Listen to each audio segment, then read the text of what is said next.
कहानी की शुरुआत किसी वॉइस अनाउंसमेंट से होती है। जो भागता रहेगा वो जीत जाएगा। इस रेस में सेफ प्लेसेस थे जेल, स्कूल और घर। पार्टिसिपेंट्स को एरो को फॉलो करते हुए आगे चलते जाना है। कोई भी अपने पाथ से भटकेगा तो वो मारा जाएगा। अगर पार्टिसिपेंट्स 2 बार लैप्ड हुए यानी कि उन्हें 2 बार कोई पीछे छोड़ के चला गया तो भी वो मर जाएंगे। एक अजीब सी जगह पर बड़ा ग्रुप खड़ा हुआ था। वॉइस अनाउंसमेंट हो रही थी, अगर तुम घास पर चले तो तुम मर जाओगे, बचने के लिए भागो। हॉस्पिटल में वेरोनिका नाम की लड़की को दिखाते हैं। वेरोनिका अपनी छोटी बहन के साथ थी। इसकी बहन कैंसर पेशेंट थी।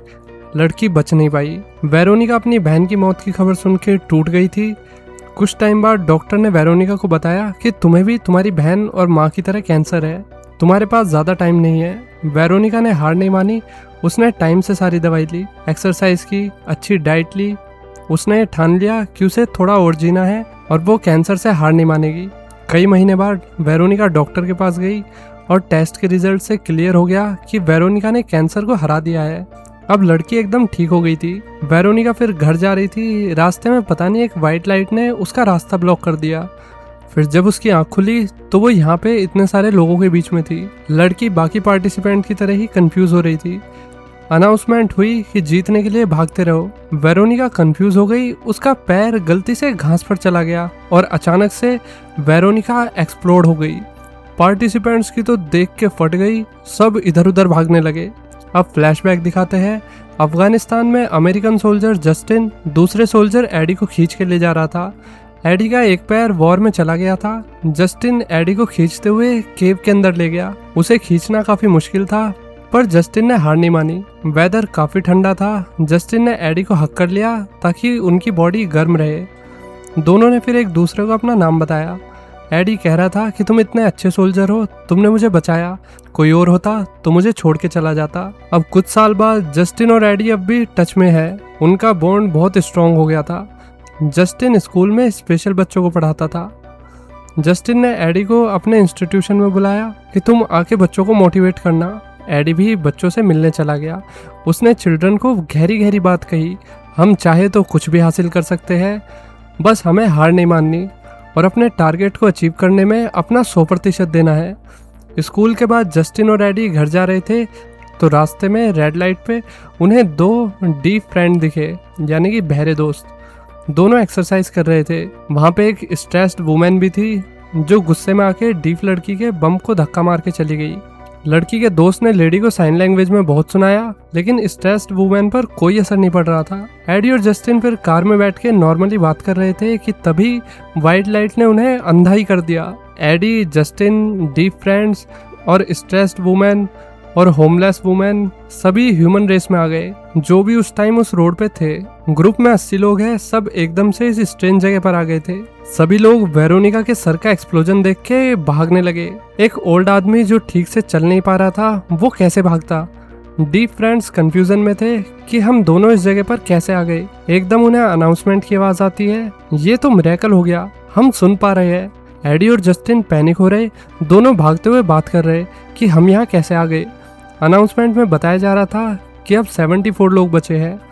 जस्टिन और एडी ने एक पार्टिसिपेंट को भागते हुए देखा जो कि गलत रास्ते पे जा रहा था, जिसकी वजह से वो बंदा भी ब्लास्ट हो गया। हर पार्टिसिपेंट के मरने के बाद अनाउंसमेंट हो रही थी कि अब इतने लोग बचे हैं और अब इतने, तो भी हाल फिलहाल 72 लोग बचे थे। पार्टिसिपेंट्स प्रिजन में आ गए। सबको अपनी जान प्यारी थी। लोग अंधों की तरह एरोज को फॉलो करते हुए आगे बढ़ रहे। जल्दबाजी में उन्होंने सीढ़ियों से एक एशियन लड़की को गिरा दिया जिसके चलते लड़की का पैर डिसलोकेट हो गया। उसके छोटे भाई ने लोगों से हेल्प मांगी लेकिन किसी ने भी बच्चे की बात नहीं सुनी। सब भागने में बिजी थे। जस्टिन और एडी आकर भाई बहन की हेल्प करते हैं। वो उन्हें एक कमरे में ले गए। पता लगा कि सिबलिंग्स को इंग्लिश बोलनी नहीं आती। लड़का कह रहा था कि हमें अपने घर जाना है, मम्मी पापा को चिंता हो रही होगी। लड़की दर्द में थी, मुझे हॉस्पिटल जाना है। एडी ने जस्टिन से कहा कि हम बच्चों को अपने साथ नहीं ले जा सकते, इससे हम सब की जान खतरे में पड़ जाएगी। जस्टिन बच्चों को कमरे में बैठा के चला गया, ये कह के कि मैं हेल्प लेकर वापस आऊंगा। जस्टिन और एडी बच्चों को वहीं छोड़ के जाने वाले थे पर जस्टिन का दिल नहीं माना, मुझे बच्चों की हेल्प करने जाना ही होगा। एडी कहने लगा अगर तुम 2 बार लैप हुए तो तुम और बच्चे सब मारे जाएंगे। जस्टिन ने काफी सोचा, फिर वो एडी के साथ आगे चला गया। दोनों को एक प्रीस्ट मिलता है प्रिस्ट कह रहा था कि अनाउंसमेंट वाली आवाज गॉड की है और हम सब परगेटरी में है, एक ऐसी जगह जो क्रिश्चियनिटी में मरने के बाद एग्जिस्ट करती है, वो भी हेवन से पहले कुछ टाइम के लिए। प्रिस्ट का मानना था कि अगर हम चलते रहेंगे तो हम हेवन में पहुंच जाएंगे। एडी और जस्टिन भी लाइक, क्या आप बक रहे हो अंकल। पार्टिसिपेंट चर्च में आ गए, वहां प्रिस्ट को क्रूसीफिक्स दिखा। प्रिस्ट क्रूसीफिक्स की तरफ गया। प्रिस्ट भूल गया था कि वो गलत रास्ते पे जा रहा है और फिर पादरी भी ब्लास्ट हो गया। लोगों की आंखें तो भट्टे की तरह खुली की खुली रह गई। एडी और जस्टिन रेस के स्टार्टिंग पॉइंट पर आ गए। ओल्ड आदमी हेल्पलेसली जमीन पे पड़ा हुआ था। अगर अब किसी ने भी ओल्ड आदमी को लैप किया, यानी कि कोई भी उसके आगे निकला, तो बुढ़ा तो केचप सॉस बन जाएगा। ओल्ड आदमी अपनी जगह से हिला ही नहीं था, तो उसकी जान अब दूसरों के हाथों में थी। डीप फ्रेंड्स एडी और जस्टिन के पास आ गए। हम तुम्हारी हेल्प करने के लिए तैयार है। कोई क्लोजली एरिया को मॉनिटर कर रहा है। ग्रुप फिर ओल्ड आदमी को एक घर में ले गए। एडी ने रास्ता ब्लॉक कर दिया ताकि कोई भी ओल्ड आदमी को पास ना कर पाए। किसी ने भी आदमी को लैप किया तो वो मारा जाएगा, क्योंकि बुढ़ा चला ही नहीं था, तो अब उसका सेकंड टाइम लैप होगा। कुछ लोग गेम समझ गए, कुछ फ्रस्ट्रेट थे और कुछ बाकी पार्टिसिपेंट्स को मार के आगे बढ़ते गए। अनाउंसमेंट होती रही कि भागो और जीतो। जस्टिन ग्रुप से कह रहा था कि हमें मिलके चलना होगा, तभी हम सब बच पाएंगे। इस सिस्टम को एक साथ होके हराया जा सकता है। जस्टिन ने डीप फ्रेंड से बात की, क्या तुम्हें याद है कि तुम इस जगह पर कैसे आए? नहीं, हमें नहीं पता। सारे पार्टिसिपेंट्स रियल वर्ल्ड में सेम रोड पे थे।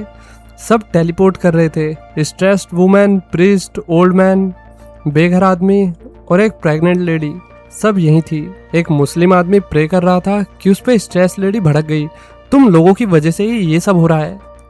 एडी ने लेडी को शांत कराने की कोशिश की, मगर लेडी तो गर्म दिमाग की थी, उसका गुस्सा शांत ही नहीं हो रहा था। लेडी फिर अपनी फ्रस्ट्रेशन दूसरे कमरे में जाके निकालने लगी। येलो जर्सी पहना आदमी एडी के पास आकर मीठी बातें करने लगा। मैं प्रोफेशनल साइकिलिस्ट हूँ, मैंने दुनिया घूमी है, मुझे समझ नहीं आ रहा कि मैं बाकी लोगों के साथ ऐसी जगह पे क्यों हूँ। अचानक से येलो जर्सी वाला आदमी एडी को धक्का मार के ओल्ड मैन के पास से भाग गया। ओल्ड मैन फट गया। अब गेम में 58 पार्टिसिपेंट्स बचे थे। जस्टिन येलो जर्सी के पीछे भागा। उसे डर था कि कहीं ये आदमी एशियन किड को लैप ना कर ले। इधर एशियन किड समझ गए कि कोई हमारी हेल्प करने नहीं आने वाला। भाई बहन कमरे से बाहर निकल गए। लड़की से चला नहीं जा रहा था कि तभी उन्हें जस्टिन दिख गया। भाई बहन ने चैन की सांस ली कि उन्हें लगा कि जस्टिन हमें बचाने वापस आया है। अनफॉर्चुनेटली जस्टिन येलो जर्सी को सही टाइम पे नहीं रोक पाया और एशियन किड्स ब्लास्ट हो गए। जस्टिन ने एडी को पूरी बात बताई कि मुझे अच्छा नहीं लग रहा कि हम एशियन किड्स को पीछे छोड़ के भाग गए थे। येलो जर्सी वाला बंदा हरामी था, वो भागता रहा और लोग मरते गए। येलो जर्सी ने ऑलमोस्ट सबको ही दूसरी बार लैप्ड कर दिया था। येलो जर्सी भागते हुए प्रेग्नेंट लेडी के पास आ जाता है। दोनों बातें करने लगते हैं। लेडी ने अपने होने वाले बच्चे का भी नाम बताया। उसने येलो जर्सी को अपना बेबी बम टच करवाया। शायद अब येलो जर्सी अपनी बुरी हरकतों को रोक दे, ऐसा मुझे लग रहा था। पर ये तो हरामी है। इसने लेडी से माफी मांगी और फिर आगे बढ़ गया, ये कहते हुए कि मैं अपनी लाइफ से ऊपर किसी की लाइफ को नहीं रख सकता। बेचारी लेडी कहती रही कि ऐसा मत करो, पर येलो जर्सी ने उसकी एक नहीं सुनी और लेडी और बच्चा दोनों ब्लास्ट हो गए। 3 आदमी भागते हुए थक चुके थे। उन्होंने ग्रुप बनाने का सोचा कि हम मिलकर पार्टिसिपेंट्स को मारेंगे, तभी हम जिंदा बच पाएंगे। ग्रुप ने मिलकर लोगों को एरोस से मारना शुरू कर दिया। तीनों ने रास्ते पर पहरा दिया। जैसे ही कोई आता, ग्रुप इस बंदे का ध्यान भटका के रास्ता बदल देते। बंदे घास पर जाके गिरते और उनमें ब्लास्ट हो जाता। इस प्लान से ग्रुप ने काफी सारे पार्टिसिपेंट्स को मौत के घाट उतार दिया। जस्टिन और एडी एक घर में आ गए थे। एडी हल्का हो रहा था कि जस्टिन ने पास में एक डेड बॉडी देखी। जस्टिन को पता लग गया था कि कोई हमारे पीछे है। एकदम से किलर्स ने एडी पर अटैक कर दिया। उन्होंने एरो भी जस्टिन के गले में घुसा दिया। एडी अपने दोस्त की डेड बॉडी देख के हिल गया। अब 27 पार्टिसिपेंट्स बचे थे। एडी बदला लेने के लिए तीनों आदमियों के पीछे गया। 2 बंदों ने एडी पर हमला कर दिया। एडी तीसरे बंदे के पीछे गया, वो दूसरे पार्टिसिपेंट्स को मार रहा था। एडी ने एक तार लेकर दोनों का ही गला दबा दिया। डीप फ्रेंड्स अब स्ट्रेस लेडी के पास आ गए। सामने से येलो जर्सी वाला बंदा आ रहा था। तीनों की फट गई। उन्होंने हाथ में एरो उठा लिया कि हम तुम्हें आगे नहीं जाने देंगे। डीप लड़की ने गलती से अपना पैर पीछे करा, उसकी वजह से स्ट्रेस लेडी में ब्लास्ट हो गया, क्योंकि डीप लड़की ने स्ट्रेस लेडी को ओवरलैप कर दिया था। फिर डीप लड़के ने येलो जर्सी पर अटैक कर दिया। डीप लड़की चिल्लाने लगी कि मेरी वजह से लेडी की मौत हो गई। उसके दोस्त ने लड़की को शांत कराया। येलो जर्सी भाग के एक घर में छिपने आ जाता है। अनाउंसमेंट हुई और गेम में सिर्फ 17 लोग बचे थे। अब डीफ लड़की को ज़्यादा ही गिल्टी फील करने लगी। मैं और मौत नहीं देख सकती। लड़की ने साइन लैंग्वेज में ऑर्गेनाइजर से रिक्वेस्ट की कि मुझे मार दो, मरने से पहले मैं म्यूज़िक सुनना चाहती हूँ। लड़की के दोस्त ने उसे समझाया कि हम जल्दी ही इस सिचुएशन से बाहर निकल जाएंगे, डरो मत, हमें भागते रहना होगा। दोनों बात करते हुए भाग रहे थे। डीफ फ्रेंड्स फिर चर्च में आ जाते हैं। गेम में अब सिर्फ 6 पार्टिसिपेंट्स बचे थे। डीफ लड़के ने अचानक से लड़की को किस कर दिया, फिर वो शर्म के मारे बाहर चला गया। लड़की बाहर आई, उसने अपने दोस्त से कहा कि मैं तो तुम्हें अपने भाई की तरह देखती हूँ और तुमने मेरे साथ ऐसा किया। डीफ लड़का थोड़ा एम्बेरस फील कर रहा था। लड़की फिर टकले को धक्का मार के भाग गई। डीफ लड़का फिर अपनी दोस्त के पीछे गया। लड़की एक घर में आ गई, कोई टूल्स और वेपन से कुछ कर रहा था। दोनों ने घर को देखा, घर में कोई नहीं था। गुस्से में डीफ लड़के ने अपनी दोस्त पे हमला करके उसे बेहोश कर दिया और लड़के ने डीफ लड़की के कपड़े उतार दिए। उसके साथ गलत करने का सोचा। लड़की को होश आ गया, उसने अपने दोस्त को धक्का मार के पीछे कर दिया। तुम कितने घटिया आदमी हो। लड़का रोते हुए बाहर आ जाता है। पीछे से डीफ लड़की ने आकर टकले को घास पर धक्का दे दिया और आदमी मर गया। डीफ लड़की फिर जमीन पे लेट के रोने लगती है। कमरे में येलो जर्सी वाला बंदा भी आ गया। उसे लगा कि लड़की मर गई है। येलो जर्सी ध्यान से आगे बढ़ रहा था। पीछे से डीफ लड़की ने उस पर हमला कर दिया और डीफ लड़की ने येलो जर्सी को टूल से बार बार मार के उसे जान से ही मार दिया। गेम में अब बस 3 लोग बचे थे, एडी, डीफ वुमेन और होमलेस वुमेन। होमलेस वुमेन अब तक सबसे छिपके किसी तरह बच गई थी। लेडी ने डीफ लड़की को देख लिया, वो डीफ लड़की के पीछे भागी। होमलेस वुमेन ने डीफ लड़की को पकड़ के उसे दबोच लिया। लेडी कांच से डीफ लड़की पर अटैक करने वाली थी। इतने में एडी ने पीछे से आके लेडी की गर्दन घुमा के उसे मार डाला। अब डीफ लड़की भागने लगती है और एडी ने कहा कि रुक जाओ, मैं तुम्हें हर्ट नहीं करने आया। एडी ने फिर लड़की को पोल पे अननोन क्रिएचर्स की स्ट्रेंज बॉडीज दिखाई। क्या तुम्हें पता है कि वो क्या है? लड़की बोली कि शायद ये एंजल है, वो हमें टॉर्चर कर रहे हैं। दोनों कंफ्यूज थे। एकदम से लड़की ने एडी पर हमला कर दिया। एडी की किस्मत अच्छी थी, उसकी डंडियों की वजह से एडी का पैर जमीन पर नहीं पड़ा। डीफ लड़की ये देख के पैनिक हो गई और वो भागने लगी। एडी ने फिर अपनी एक बैसा की लड़की पे दे के मारी और लड़की गिर गई।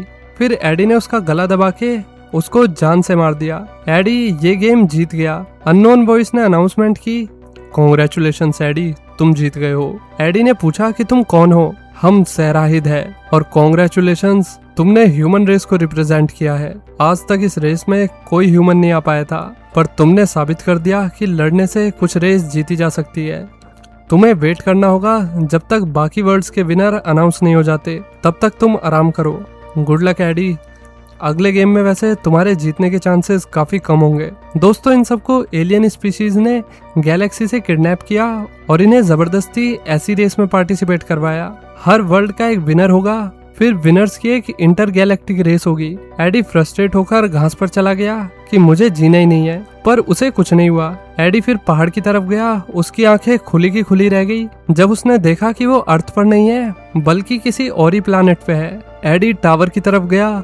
पाइल पे एलियंस की बॉडीज टंगी हुई थी। सडनली एक व्हाइट लाइट एडी पर पड़ी और एडी दूसरी जगह पर आ गया। अनाउंसमेंट हुई, अगर तुमने वेन्स और फैंस को टच किया तो तुम मर जाओगे। जीने के लिए जीतना होगा। एक स्पेसशिप आई, उसमें से एक बड़ा सा एलियन क्रिएचर बाहर आता है। ये एडी का अपोनेंट है। एडी के पास ऑप्शन नहीं था, उसने अपनी मुंडी चटकाई और बोला कि मैं लड़ने के लिए तैयार हूँ। इसी के साथ ये कहानी यहीं खत्म हो गई। तो दोस्तों, कैसी लगी ये कहानी? लाइक और कमेंट करके बताइए।